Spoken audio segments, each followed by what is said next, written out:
I never thought I'd come back to Kamenka.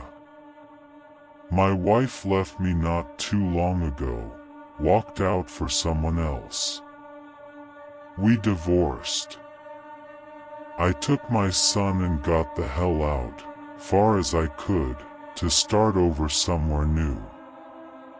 The village sat in a hollow between two hills, both of them choked with stiff, thorny heather. When we pulled in on our old beat-up Lada, packed floor to ceiling with cardboard boxes, a thick wave of childhood memories just washed over me. Right here, I used to run barefoot to the well. Over there, my dad taught me how to hold a hammer. And behind that lopsided fence, that's where old Baba Shura lived. Every single morning she'd drive her goat straight out onto the road.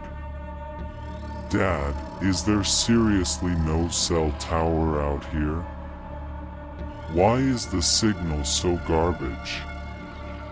Pasha hadn't looked up from his phone, even though there was barely any service. Oh my God, there's probably only 2 outlets in the whole house. But we'll have peace and quiet out here.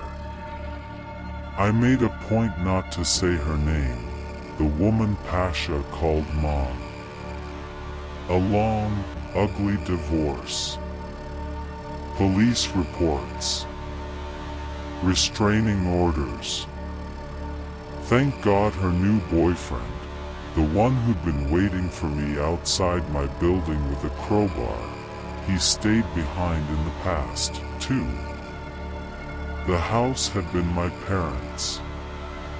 Sat empty for 10 years, and it smelled like it. Damp plaster, mouse droppings, old wood that had long since forgotten what life smelled like.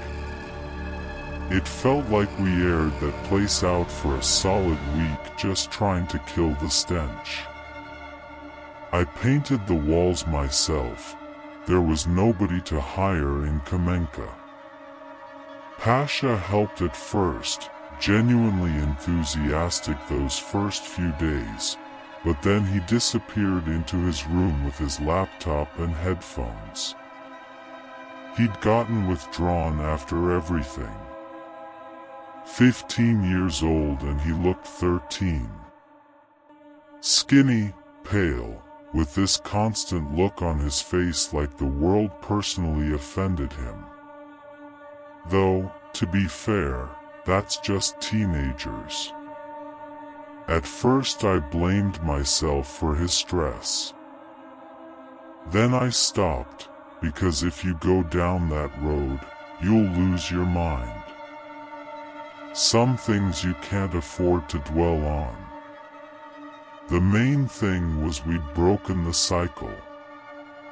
And slowly, life started pulling itself back together. I worked remotely, bookkeeping for some firm up in Moscow. Pasha enrolled in the local school, a little wooden building with 6 classrooms, where the principal also happened to teach both biology and chemistry. Things were actually starting to look up. Then came Friday, November 15th. I remember the date because the next day Pasha was supposed to get his first B+ of the semester in Russian Lit. His teacher had been praising his essay. I was sitting at the kitchen table with my laptop, sipping chamomile tea, feeling something I hadn't felt in a long time, something close to peace. Pasha said, "I'm gonna take a walk, Dad. Half hour, tops." He put on his black headphones and slipped out the gate. I watched him go. Dusk was rolling in over the moorland. The heather looked almost black against a sky the color of a bruise. Somewhere in the distance, a dog was barking, frantic, hysterical. A normal village sound.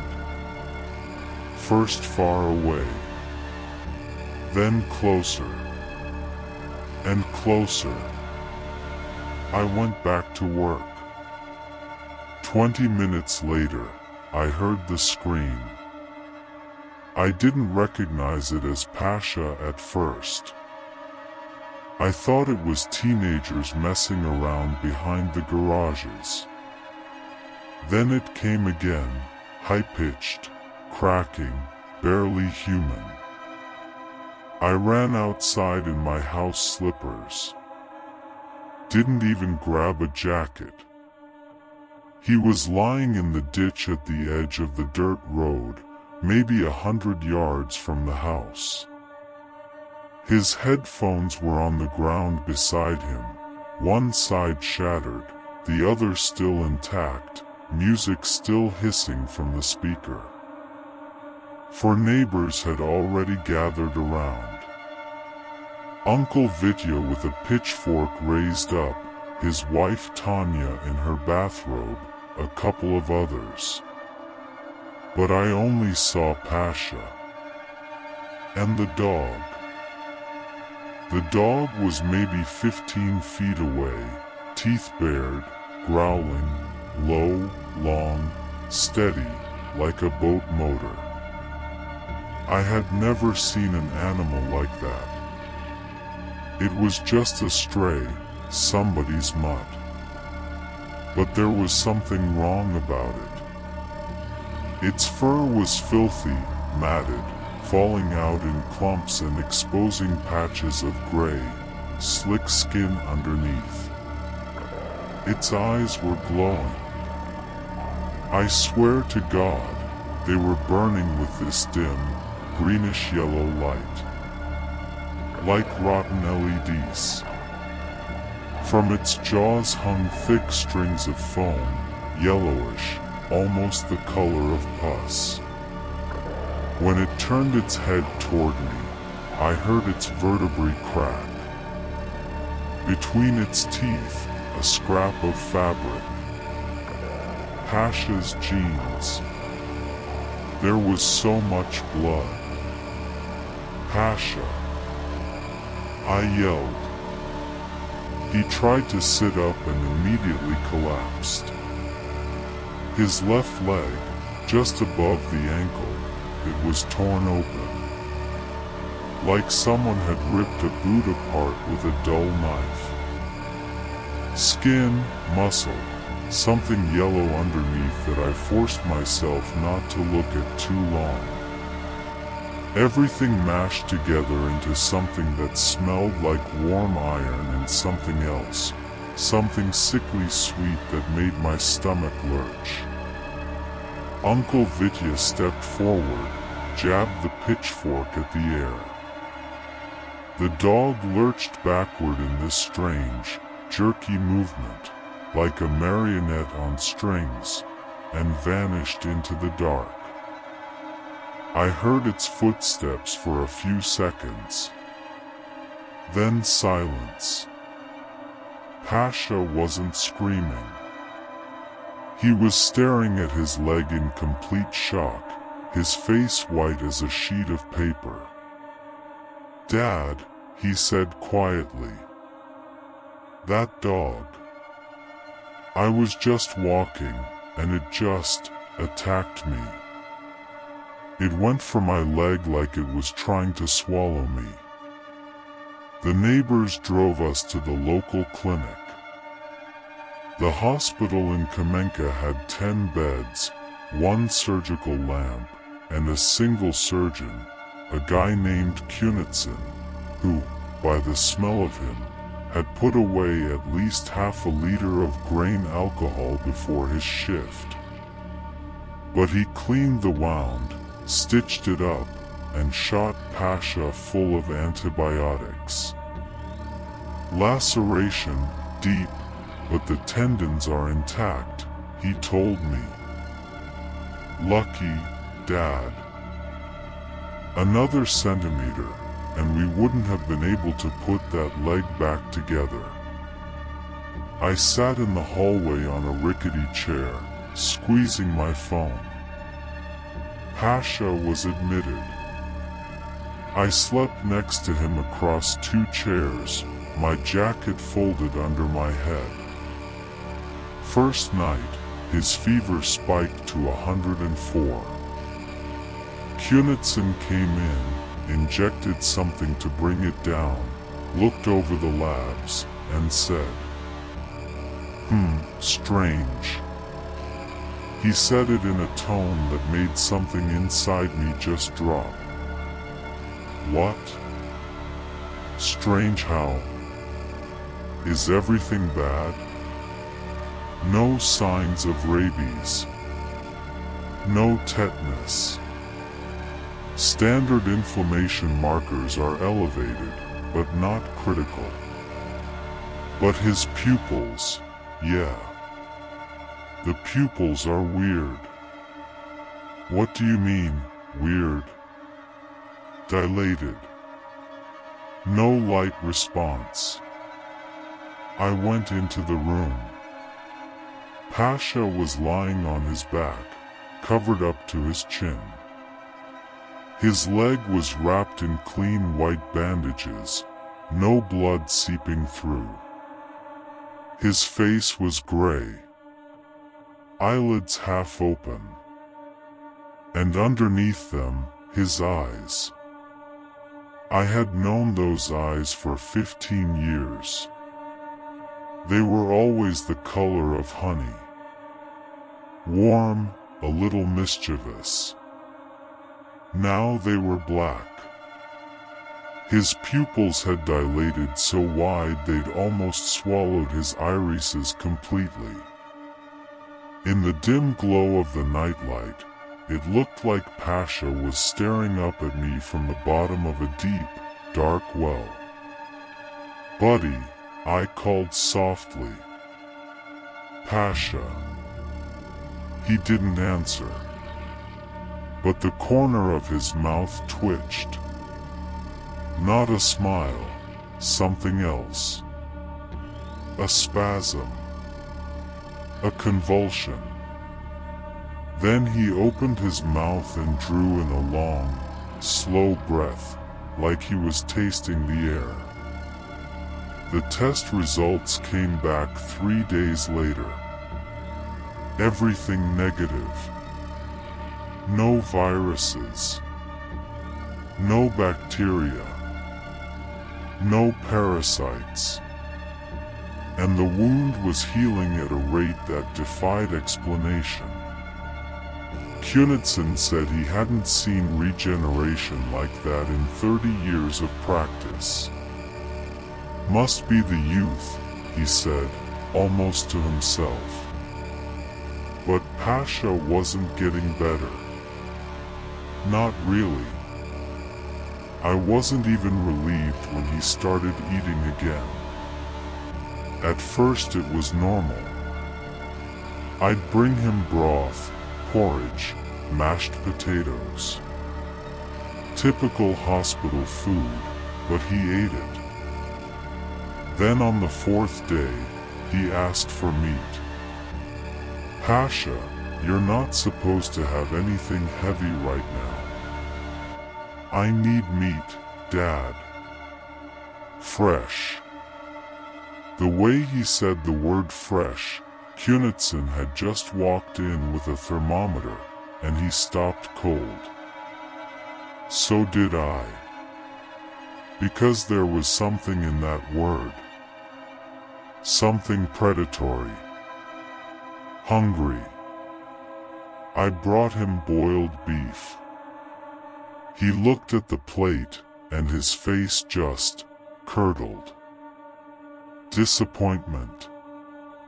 Disgust. He shoved it away.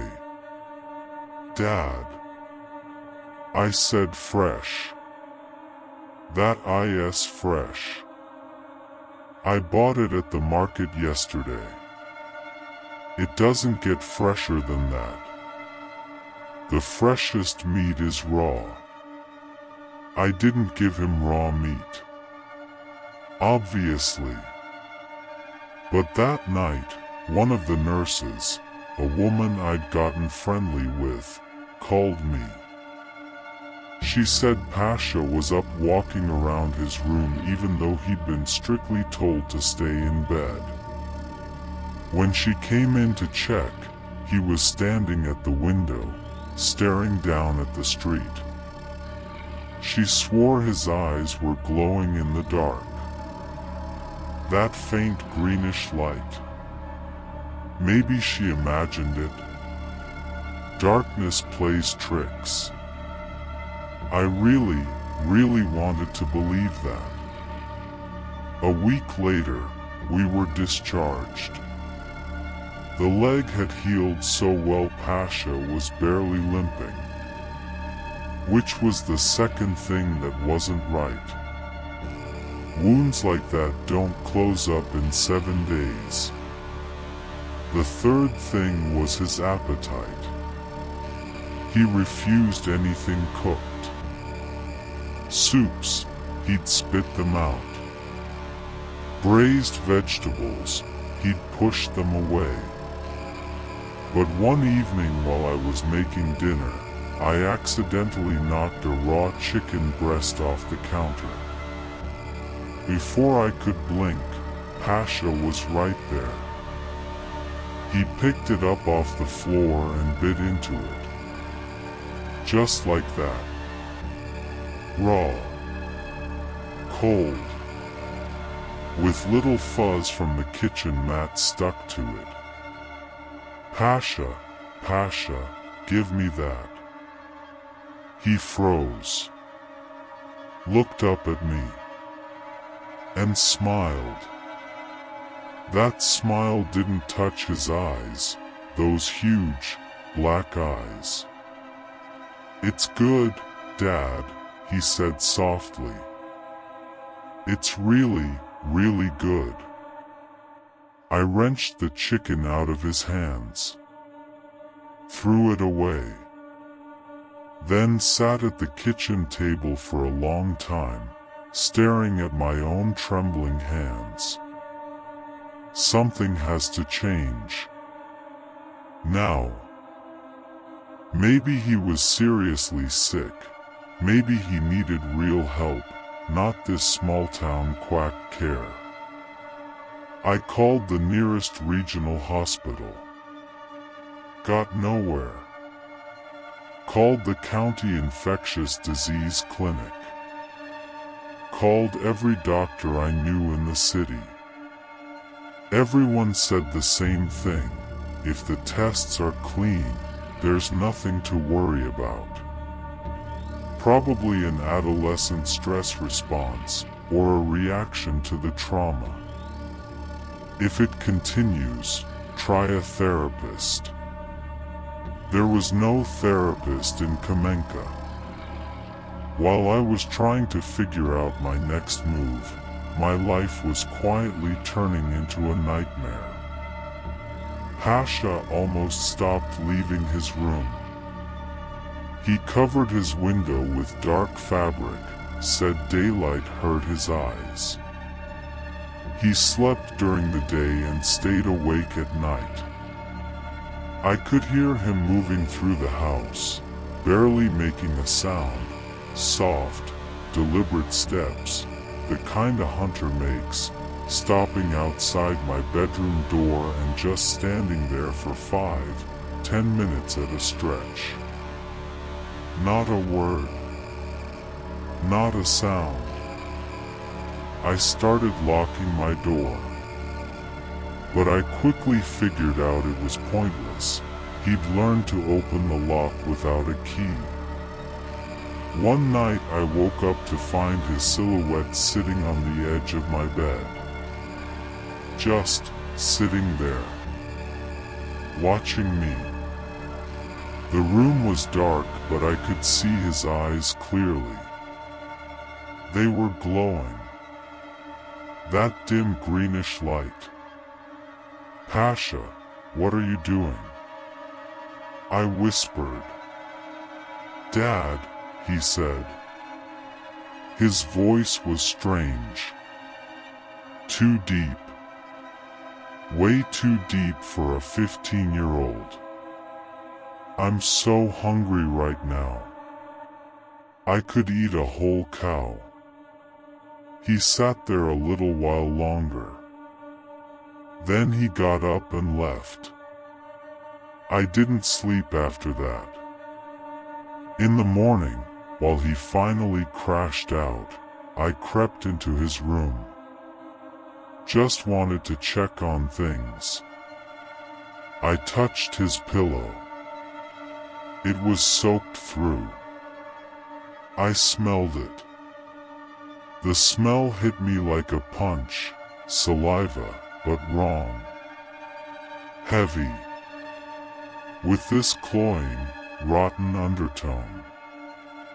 The kind of smell you get from the mouth of a dying animal. The exact smell that had come off the foam on that dog's teeth. If doctors couldn't help, I had to look somewhere else. I went next door. Uncle Vitya, whose dog was that? The one that attacked Pasha?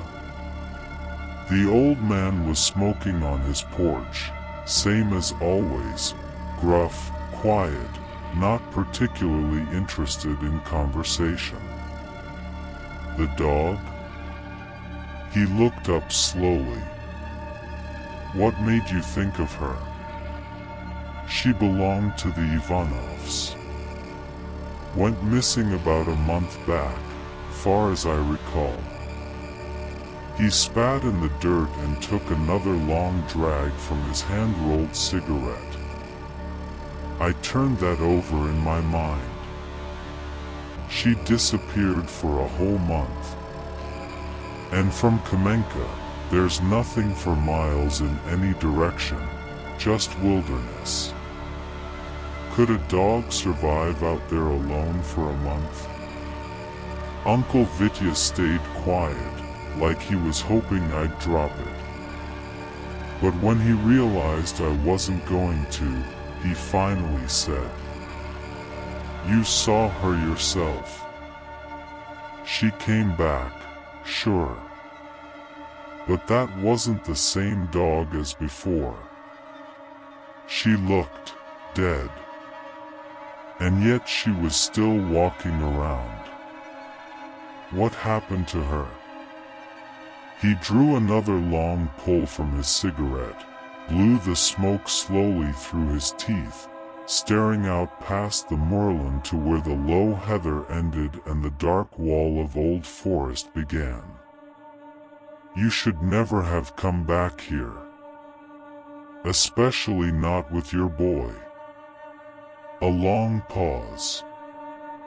I'll tell you. But you won't believe me. You'll think the old man's lost his mind.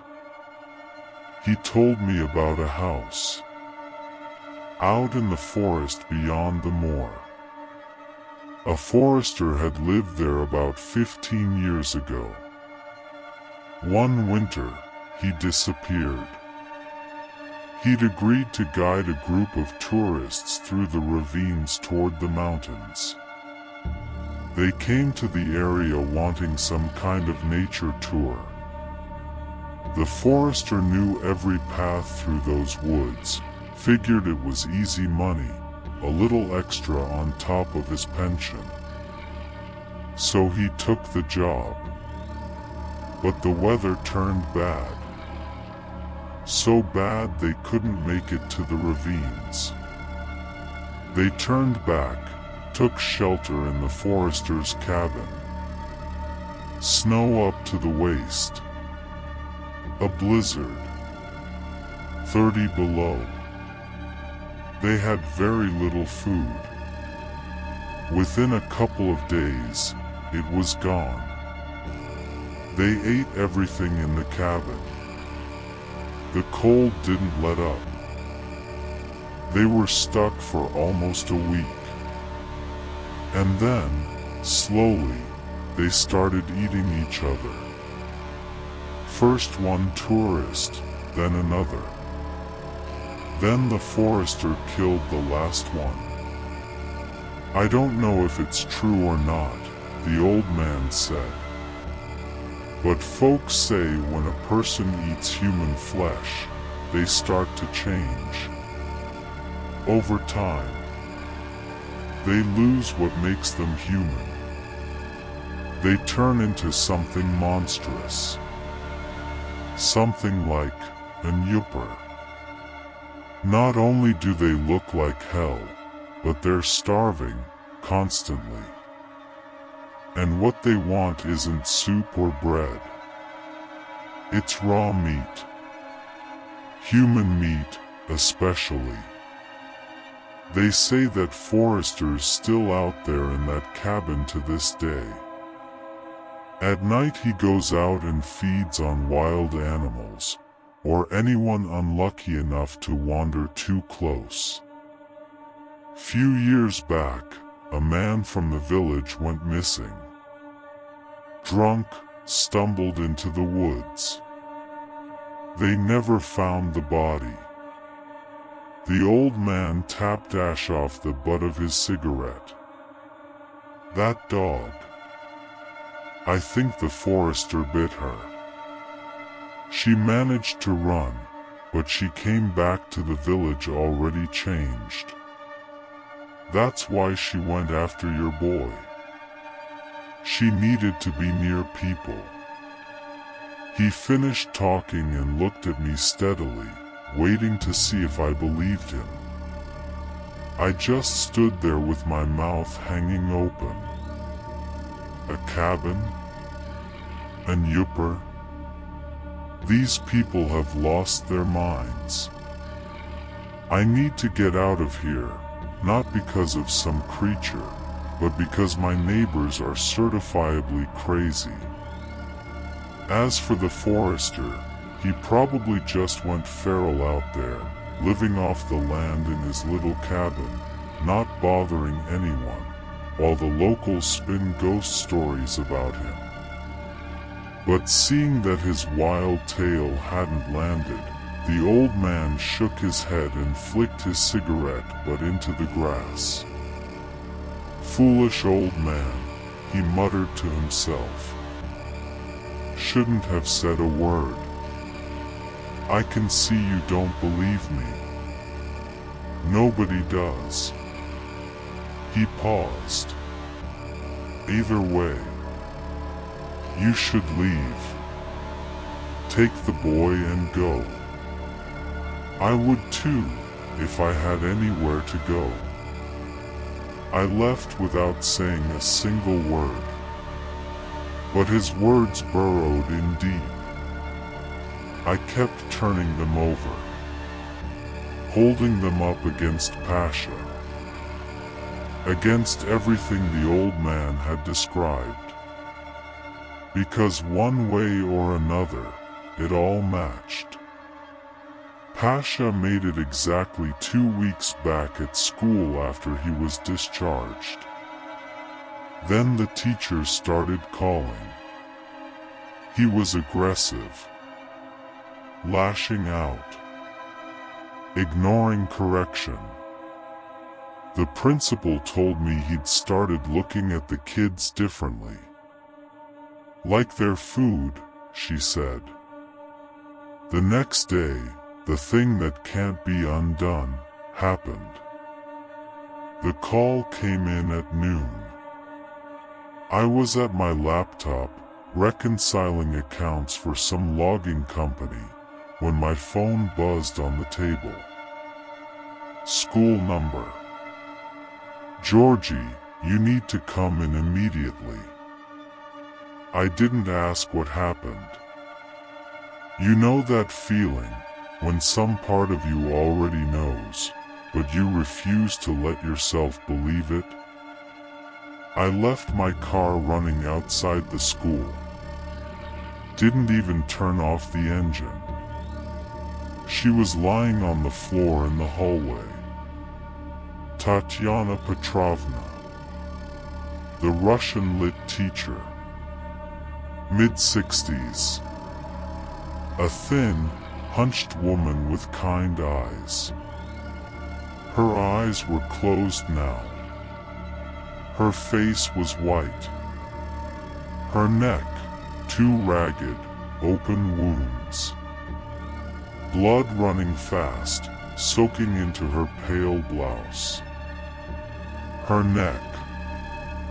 Pasha had bitten her. In the neck. I could hear children screaming somewhere. Someone calling 911. And then I saw him. He was standing at the far end of the corridor by the exit, wiping his mouth with his sleeve. His face was spattered. And he was smiling. That smile. Satisfied. Contented. Almost tender. "Dad," he said. She was so warm. Almost sweet. I don't remember grabbing him. I don't remember pushing him into the car, or locking him in his room, or shoving the dresser up against the door. Then I called Dasha. She was the only person I could bring this to. The only one who would actually listen. Dasha, college friend, the one person we hadn't lost touch with over the years. She taught history at a university, specialized in mythology and folk tradition. Back in the day we used to laugh at her dissertation on forest spirits. I wasn't laughing now. She picked up. I heard her exhale slowly into the phone. "Georgie. Start from the beginning. Tell me everything. The dog. The eyes. Pasha's behavior." I described all of it. My voice was shaking by the time I got to what Pasha had said about the teacher's blood. Dasha cut me off. There's a legend, shared across multiple cultures, that when a person is driven to consume human flesh in extremity, usually in winter, usually from starvation, their body and mind begin to transform. They become something else. They crave raw meat. They thirst for blood, especially human. Their appearance changes. Dasha. Come on. You too. It's not a legend. It can spread through a bite. Through saliva. The dog infected Pasha. Do you understand what I'm telling you? I understood. Even though I desperately didn't want to. I was quiet for almost a full minute. What do we do? I finally whispered.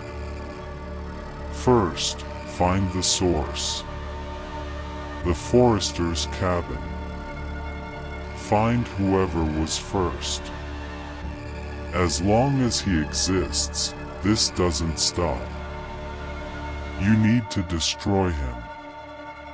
Fire is the only way. Only fire.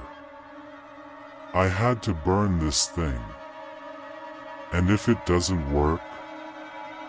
What if I'm completely wrong about all of this? Dasha paused.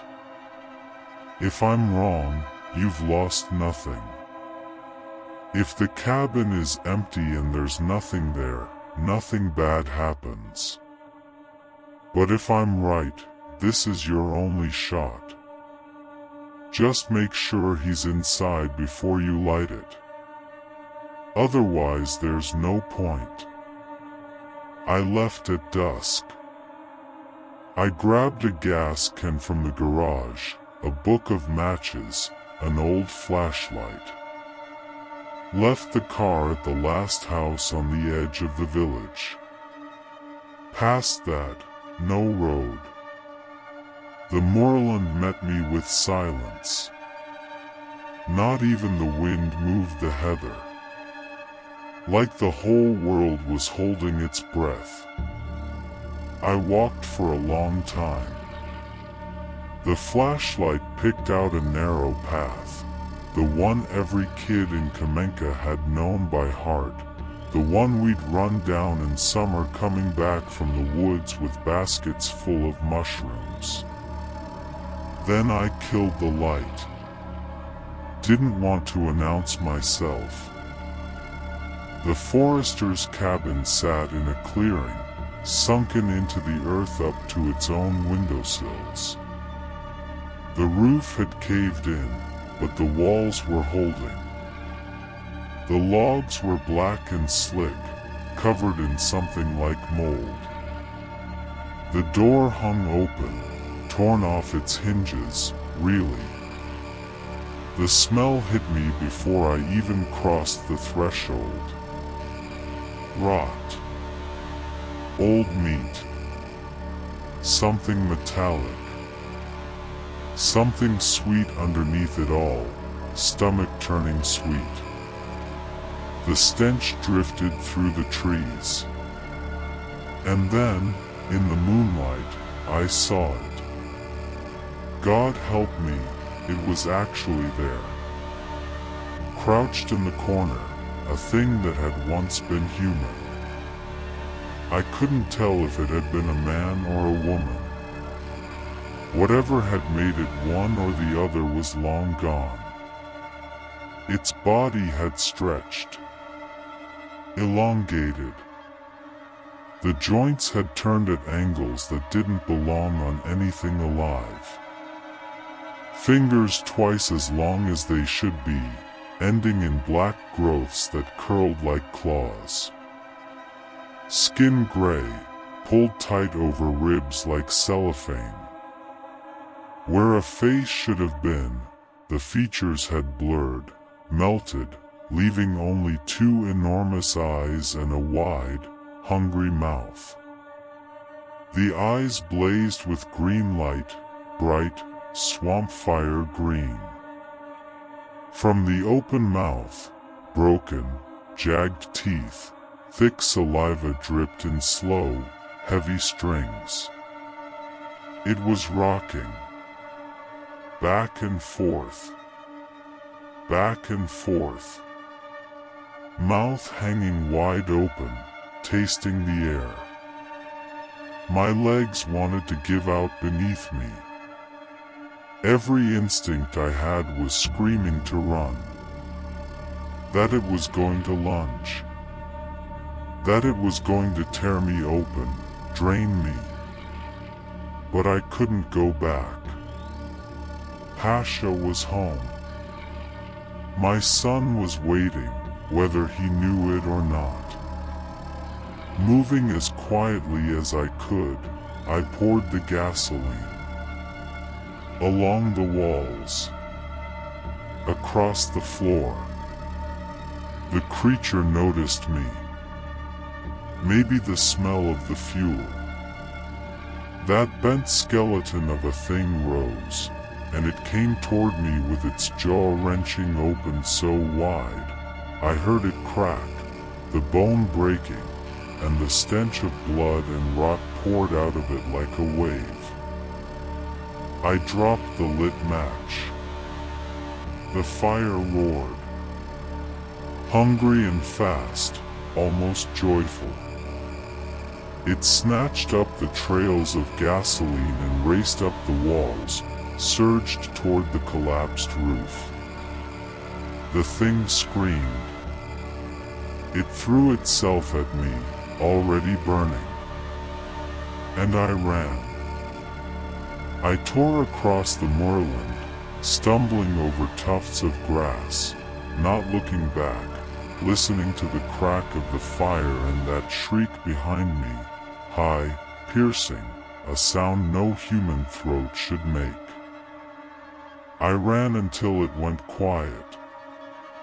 I flew through the front door, locked every lock, and went straight to Pasha's room.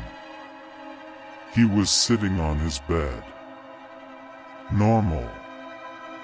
Flushed cheeks. Messy hair. His pupils, honey-colored again. I grabbed him and held on and just cried. For the first time in all of this, I felt something loosen in my chest. My son was back. Ordinary. Grumpy. Teenage. He ate cookies, bread, salads, mashed potatoes, all of it, no complaints. 3 days later, the neighbors mentioned that something had burned out past the moor. Weird fire, they said. Just that one little house, burned completely to the ground. Not even the grass around it was touched. They're sending investigators to figure out where the fire started. I'll say I don't know. Maybe lightning struck after I got home. There was a downpour that night. Every night now, I wake up and go look in on Pasha. He's sleeping soundly. Nothing bothers him, not even in his dreams. Thank God.